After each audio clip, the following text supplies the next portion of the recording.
আজ আমরা স্বাধীনতার ৭৯তম বর্ষে পদার্পণ করলাম।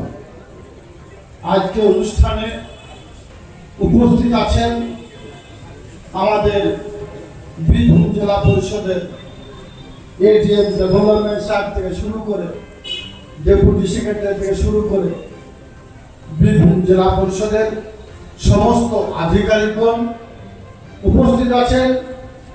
আমার ছোট বোনের মতো সহ সভাধিপতি স্বর্ণতা সোরেন, পূর্ত পরিবহন কর্মাধ্যক্ষ নুরুল ইসলাম সাহেব সহ আমার জেলা পরিষদের সকল কর্মাধ্যক্ষা এবং জেলা পরিষদের সকল সদস্যগণ, সর্বোপরি আমার সামনে বীরভূম জেলার তথা শিউরি সংলগ্ন এরিয়ার বিভিন্ন প্রান্ত থেকে আগত বীরভূম জেলার সকল যারা আজকের এই দিনটাকে উদযাপন করার জন্য বীরভূম জেলা পরিষদে আমাদের অনুষ্ঠানটাকে সাফল্যমণ্ডিত করেছেন। সর্বোপরি আজকের অনুষ্ঠানে যে দুজন বিশেষ অতিথিকে বীরভূম জেলা পরিষদের পক্ষ থেকে আমন্ত্রণ জানানো হয়েছিল, আপনাদের সকলের পরিচিত শ্রদ্ধেয় সম্মানীয় স্বপ্না চক্রবর্তী মহাশয়া। আপনারা জানেন বড় লোকের বিভিন্ন গানটা উনি গেয়েছিলেন। এই গানটা নয়, ছোটবেলায় আমরা অনেক গান শুনেছি, রেডিওতে বা টিভিতে দেখেছি। সেই শিল্পীকে আজকে আমরা এখানে আনতে পেরে এবং সম্মানিত করতে পারে বীরভূম জেলা পরিষদ গর্ববোধ করছে। এবং তার সঙ্গে সঙ্গে আমরা আজকের মঞ্চে আরেকজন মহান ব্যক্তিকে আনতে সক্ষম হয়েছি এবং তিনাকে সম্মানিত করে আমরা সম্মানিত হয়েছি। তিনি হচ্ছেন দীনবন্ধু বিশ্বাস মহাশয়, সর্ব বিশেষজ্ঞ। অর্থাৎ আমরা কি দেখেছি, আমরা যখন কোনো সাপ দেখি তখন তাকে মারার জন্য উদ্যত হই, মারমুখী হয়ে যায়।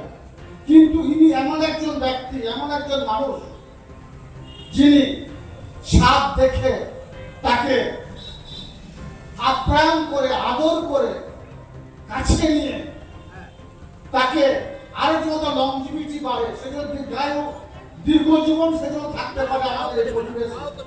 সেই পরিবেশবিদ সেই সাপগুলোকে নিয়ে জঙ্গলে ছেড়ে দেন। ইনি সেই মহান ব্যক্তি। এই দুজনকে আমরা সম্মানিত করতে পেরে গর্ববোধ করছি। আমরা ৭৯তম বর্ষে পদার্পণ করেছি। অনেক চাওয়া পাওয়া, আশা প্রত্যাশা নিয়ে আমরা ৭৮টি বছর অতিক্রম করে এলাম।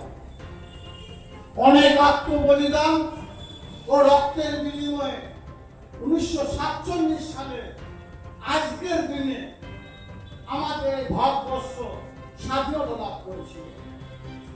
অনেক বিপ্লবী বন্দির প্রাণের বিনিময়ে সেই রক্ত পিচ্ছিল পথ অতিক্রম করে আমাদের দেশ স্বাধীনতা হয়েছে, স্বাধীনতা পেয়েছে। তাই সেই বিপ্লবীদের, যাদের রক্ত পিচ্ছিল পথ অতিক্রম করে আমরা এই জায়গায় এসেছি, সেই বীর শহীদদের প্রতি সর্বপ্রথমে আমি শ্রদ্ধা নিবেদন করছি। আপামর বঙ্গবাসী সহ সমগ্র ভারতবাসীর জন্য রইল আমার আন্তরিক শুভেচ্ছা এবং অভিনন্দন। দ্য সহজ পাঠ, সহজ কথা, সঠিক তথ্য।